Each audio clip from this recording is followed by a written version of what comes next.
tape number 4 with Sam Novice. Can you please tell us the number on your arm? When we arrived in Auschwitz, the next morning was registration. And this is how they registered us. They gave us numbers. We didn't have no names, we had numbers. We went by numbers. This was done with a pen, as you know. Can you read the number for us? B5245. And then My brother had B5246, and my cousin in Los Angeles, in Silicon Valley, has B5247. you received another number in Buchenwald. In Buchenwald, they gave us a number 121, 554 or 154? 121, 945. 121, 954 in Buchenwald. You mentioned the sleeping conditions in the barracks in Buchenwald. How many people were there? In Buchenwald, they packed in the barrack. We slept about as many as we could in one shelf, about 6 in a shelf, or 7 a shelf. And under my head, I put my dish, what I was eating, and this was my cushion.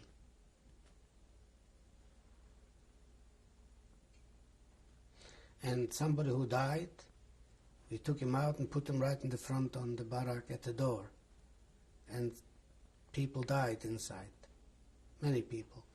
We had to stay with them until a few days until they took him away to be burned. Did people in the barracks try to help one another? Support each other? Everybody was busy with himself, so there was nothing he can bother with you. What could he do to you? Couldn't help you with nothing, he didn't have nothing. The old Häftlinge, the old prisoners from there, they walked around without strength, without nothing anyway. We were under surveillance of the SS all the time there. Was there ever any sense of Yiddishkeit in Auschwitz? No. In Auschwitz, let me tell you, we had a German Blockälteste. I have to mention that. He was a politician, a political prisoner. He could have been a parliamentarian, he could have been a big man somewhere, I know for sure. He was an intelligent German. Do you remember his name? No. The Blockälteste, number 14, Block 14. He was a prisoner. This is interesting. Yom Kippur, he told us we should pray. And we had a German Jew who, I don't know, he got himself a tallit from a warehouse there, and he was, well, whatever he could, he was saying. We didn't have Sidurim, we didn't have nothing. But from outside, whatever he could say. And before the end of the year, they advised this Blockälteste that he is going to be free. And the Blockälteste started to cry and screamed. They want to send me on the front line. That's why they're freeing me, he says. Why should he get killed, he said. Here the Russians are just behind us. They were bombing every day. If we started to make a noise in the barrack, he used to say, Kameraden, halt's euch denn ruhig. Die SS sind doch rund, Maß. Das wird lang nicht dauern, he said. They will be here. He was the Blockälteste. He didn't go to work, he had to stay in the block. By the end of the year, he was crying that they are freeing him and they're going to send him on the front line. And this is, I don't know if he lived through, he was himself a prisoner. What could he do? When I asked him a few weeks before, my cousin developed a disease on his head. And they took him in a special place in a block where they healed him, the doctors there. They healed him. I don't know what they had to heal him with, but they did. And then he's supposed to come back to a block. So I asked my block to take him in, and he agreed, yes. He said, okay, so let him come over. He came over, he stayed with us together back. This was nowhere something like that. But he somehow, seems to me, was an intelligent man. Must have been a professor somewhere or something. But he was a political prisoner, so he allowed him to come back here. I have to give him a few good words, although he was a German. And I have nothing for Germans because I say 99.9% are cold-blooded murderers because they cooperated in every sense of brutality with Hitler's SD, SS, doesn't matter. He was a German, he was a big shot, and he thought he's God, and he should kill everybody. But this man was himself a prisoner, so he probably had some intelligence in himself, and he behaved not bad in our block. He didn't beat anybody, he didn't throw out anybody. He took the cards to show Mengele all the time because he had to do it, but otherwise he was what we call a normal person. How did Buchenwald differ from this? Huh? How did Buchenwald differ from this? Buchenwald differed from Auschwitz. It was more brutal and less organized. It was a wild area. Auschwitz was more organized. You went to work every day, came home, you had to watch the hanging, you got a soup and a piece of bread. At one time, the guy who went for the soup asked me to come with him. I should carry with him how do you call that? The dish, the big dish what we took soup in for 150 people, 100 people. So I went with him. We came in there. So was a young SS man, a wounded one from Russian front, said to us, we should take a chair in the hand and jump on our knees back and forth like that. Try and do it. I fell already, my heart stopped already. Fell down, then he gave us with his foot and behind and threw us out. Him, me, and the other guy also. From there. Such brutal. One and one, everyone. Every German was a cold-blooded murderer. So how can you explain that? Everyone.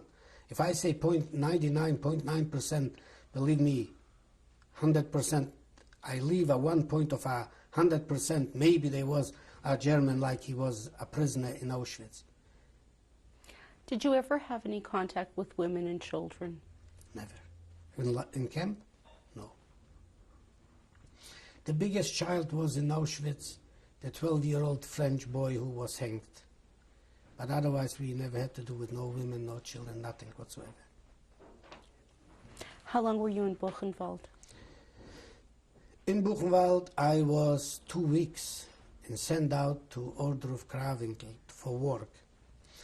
Back I was marched from to Buchenwald, and we stayed a few days without food, without water, until they loaded us on train on the direction of Czechoslovakia, Theresienstadt.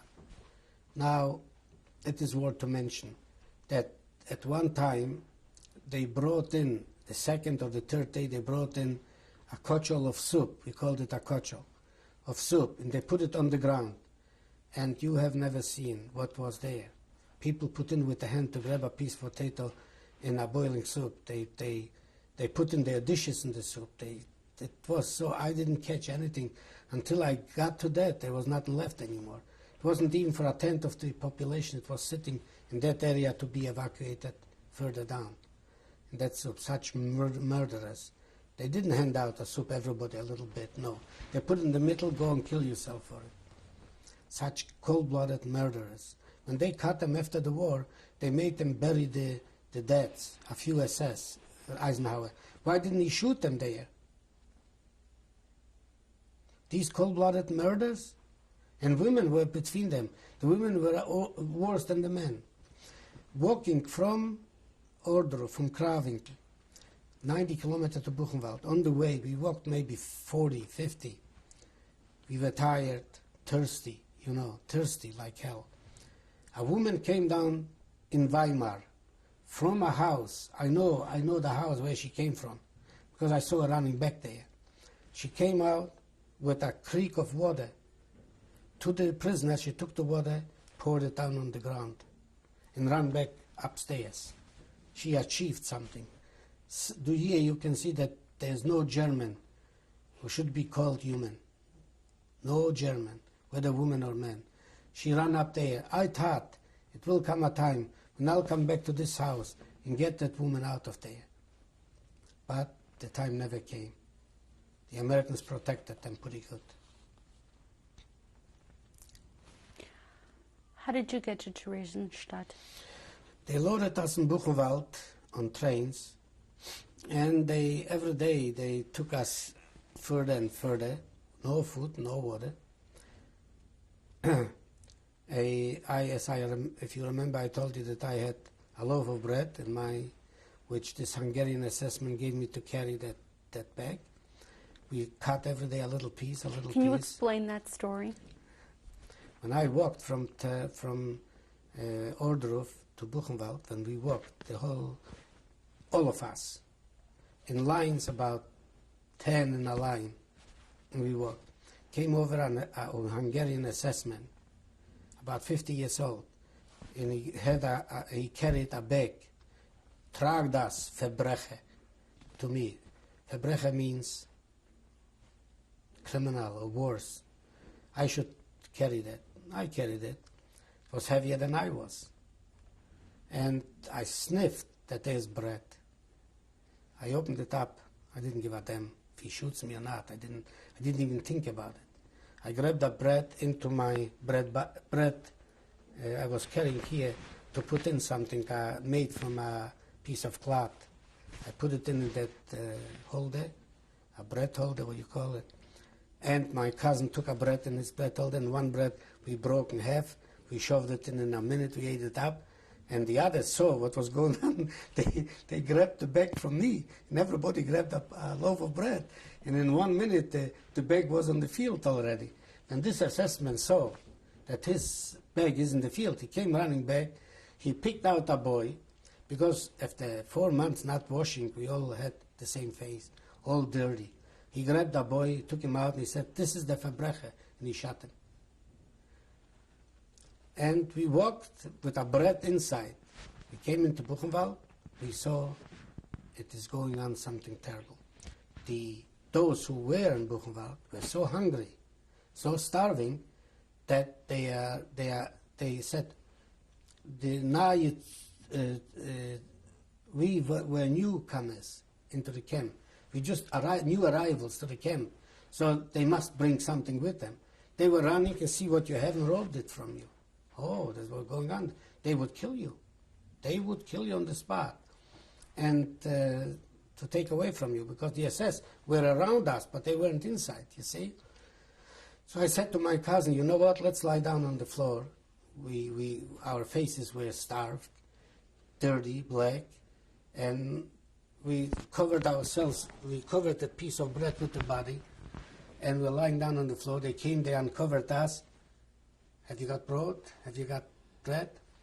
We told them, oh no, lying there like this, like we're dying. They went away, and we succeeded in having that bread into the train when we were loaded for Theresienstadt.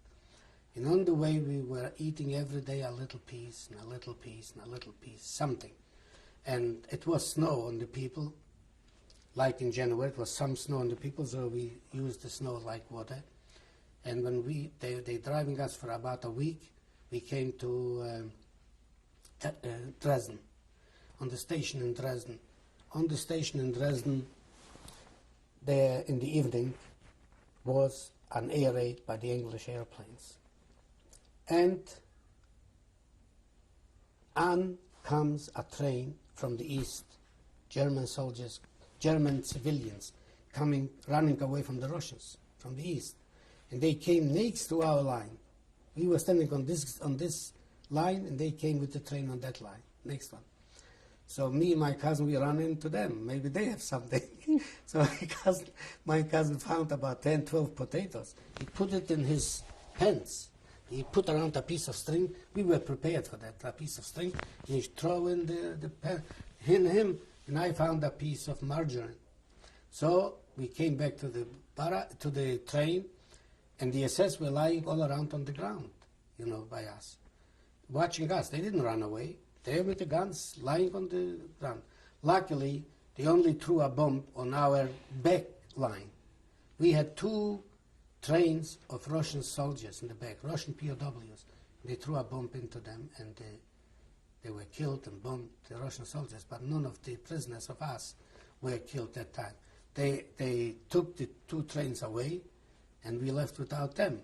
And on this station in Dresden, we piled up about 1,500, at least 1,500 dead people who died in the trains for starvation and thirst, which left Buchenwald with us together. We piled them up in five up. How many were in the transport altogether? 12,500. And how many survived? 1,100. 1,100 came into Theresienstadt. So, and every station we piled up deaths. But in Dresden we piled up the biggest, because it was a few days they didn't stop. So we piled up a lot of deaths, about 1,500. And every station we piled up 500, 200, 300 deaths. And we came in about maybe 20 kilometers or 30 kilometers before Theresienstadt, in a place where they sold wood for builders, because the rails went in that thing inside.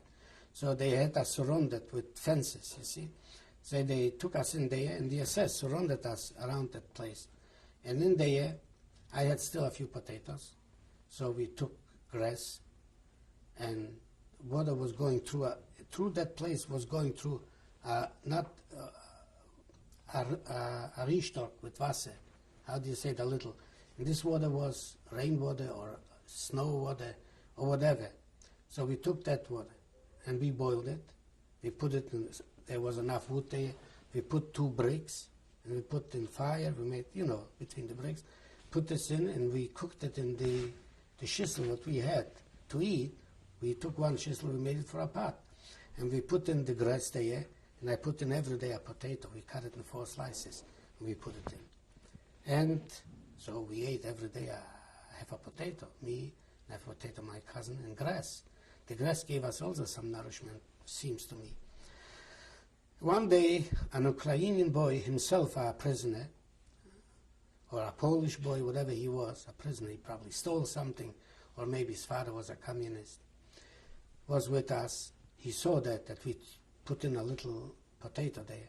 He went ahead and he put his hand in boiling water, and he was dead in a minute. He had no strength in himself anymore. He died. Then our potatoes came to an end. So where are we going to eat now? I noticed that German was lying down looking out like this, looking up in the field to see whether it was like a fence. So he lay on the fence like this and looked through there. And I saw a few potatoes in his bag, in the bag. He had a bread bag here. So I went there and I took out 1, I took out the second. I took out all the 4 potatoes he had. And then we had again 4 days to live, a potato every day. Then I saw a German hang up a rucksack on a train, on a car. I said to my cousin, throw down the rucksack, I'll grab it. He went up. We risked our life. If they catch us, we would be shot on the second. There would be nothing. They didn't have to take us to a court. So I looked in. A few potatoes were there. So I took out the potatoes. I left in the thing under the train. And we had again potatoes. But the last day, we didn't have any more. We were already finished. So in the evening, we were already dead tired. We didn't care about to live anymore. We didn't have any strength to live anymore. Finished. So they say, sämtliche Juden eintreten. This was almost a month after leaving. We left the beginning of April, and this was the beginning of May. So a month almost on nothing. We didn't have what to eat. So we didn't have no strength anymore. And sämtliche Juden eintreten, we were the first one to go. I said, let them get us the hell with it. We don't need it. Finished. And we went in, and they took us into Theresienstadt. They came in, they brought us in the train to Theresienstadt. They took us in right away in the underground jails for the criminals who were interned by the Czechoslovakian people there, criminals, killers, and they used to work for the soldiers. This Theresienstadt was a soldier camp. So we came in there, we were overnight there, and in there inside. We were lying where the criminals used to sit, and the walls, they had the chains to chain them onto the walls. We were lying on that floor. The floor was going like this, from beton floors, from concrete. And it started to get light. We saw where the walls come together like this, so we had 2 inches of shine. We saw it's day coming in. So we start to look around if there's a door anyway. Anyway, we found a door there, going out to a place where they used to walk the prisoners around. So we walked out to this place. They allowed us to walk out. We there came in some Czechoslovakian people, Jewish or not Jewish, I don't know. Everyone had a koish in the hand with some slices of bread. He gives everybody a piece of bread. What the hell is doing it? He gave us a piece of bread. I tried to eat, can't eat. It was burned like fire in my mouth. Fire. Couldn't take a piece of bread in my mouth. Because I didn't eat for 30 days bread. We just ate cooked. Everything is cooked. In the train, the first few days when I had the bread, we ate it, but later we didn't. So the whole mouth was completely like fire. Couldn't take nothing in the mouth. So my cousin said to me, you know what, let's put it in the soup. How did we have a soup? A few hours later, they told us the Germans are running away. Germans are running away, so people started to run into the warehouses surrounding that place. There was a door inside with a warehouse where the criminals used to walk. And near there were offices, warehouses all around. So they break in there, full of it. I said, let's go. We went in. He grabbed that one rucksack. I grabbed that rucksack. I opened mine. I had macaroni. I had cheese. I had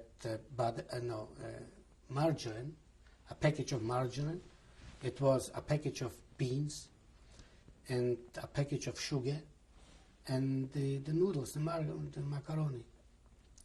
And so he said, let's cook. We took a pot there. There were pots also on the people. They took pots with them, these people. These were taken away from people they sent to Auschwitz to be burned. From these people, the rucksacks, theirs. So we took a pot, we poured in water, and I put everything in there.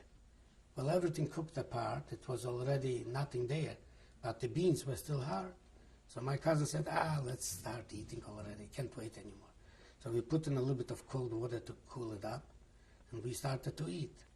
I had a full stomach of that soup. We had a pot for 2 of us. And in the afternoon, late, about 4 or 5 o'clock, they told us that they're going to take us to the barrack, to the buildings, to the casernes. You know what a caserne is? A caserne is a military building. It's a caserne in German. They took us in the Hamburg caserne, and they left us in a room maybe 20, 30, and they were beds, soldier beds. So I put myself in a bed, but my stomach started growing, and I get fever. And they opened, and late in the night, 10, 12 o'clock, we hear singing the Russians came.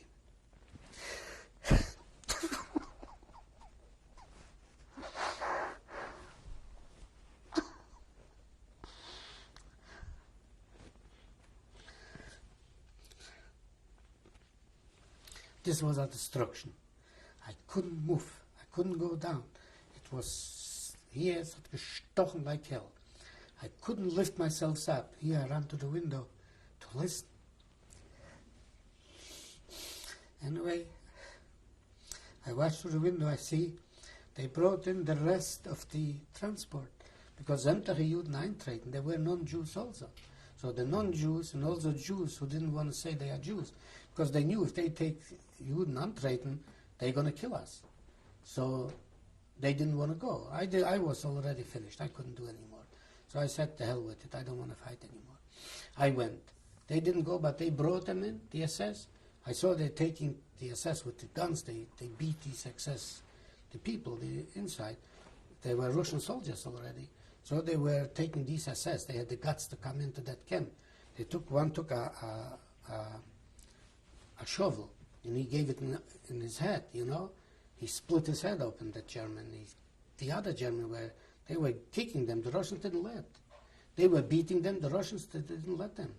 Even one Russian shot in the air. They were not less anti-Semitic than the Germans were. But anyways, they were beating them up, and I was in terrible pains and also in fever. I was back to bed. The next morning, I hear they are giving food. So I said to my cousin, I said to him, go down, get something to eat. And I gave him a push. He fell down. So we called one of these, they call themselves sanitars. He came, they took him away to a hospital. They had already barracks emptied out for people like this. They took him in, and they saw that this was TB. He was in a very bad case in TB. And then with me was the next day, they called up the sanitar. He came to me, and he rolled in some ointment here. And this made more fever and worse than it was. Then I got very sick. They took me to a Mate Little Hospital. They came in already, doctors from England. During the day, the airplanes landed with doctors, Czechoslovakian doctors, Yiddish doctors, and nuns. The nuns came in. They took me in there, and first of all, I wasn't washed for 4 months. They took me in. They took a cloth, you know, like you cover the table, a tablecloth or something. They wetted it with warm water, and they took me around to take the fever out, which did help a little bit right away. And then they pulled out the water from the thing in that hospital. And I was in the hospital there for 3 weeks, inside. And after this, I went out. I came out 3 weeks later. Germans were still fighting, not 3 weeks. It would be a week or 2 weeks later. They were still bringing in Germans who gave themselves over to the Russians. And 2 Germans ran through there. I told them to sit down. I took off their shoes. I didn't have no shoes. I was wearing wooden things, broken, you know, torn. So I took his shoes for me and for my cousin, a pair of shoes, and I let them go without shoes. They ran. They must have been Hungarian SS, young SS, 20 years old probably. They ran away, and then I went into a house, and let me tell you, I couldn't digest any food. I had diarrhea from anything. I saw a chicken. I remember I took that chicken. I gave it to a farmer. They gave me warm milk and a piece of cake for the chicken. And believe me, I couldn't digest that either. So what did we do? We went in another house. We made one room for, you know, and I found in that room some shirts. First of all, I was washed already. Also, we took a bath there in that house, and I put on new underwear. And I didn't have any other clothing, pants and something else. So, but we went out, we saw a German is walking with his thing on his shoulder. We took him, we said, leave this.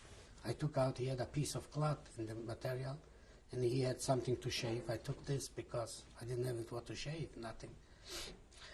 I made myself something out of this, and I started shaving myself. Then they gave us a pair of pants there to change, you know, and the shoes, I had other shoes to dress, and a couple of weeks later they registered a children transport, which my cousin registered with the children transport to England. And I went on the way to Israel, where I landed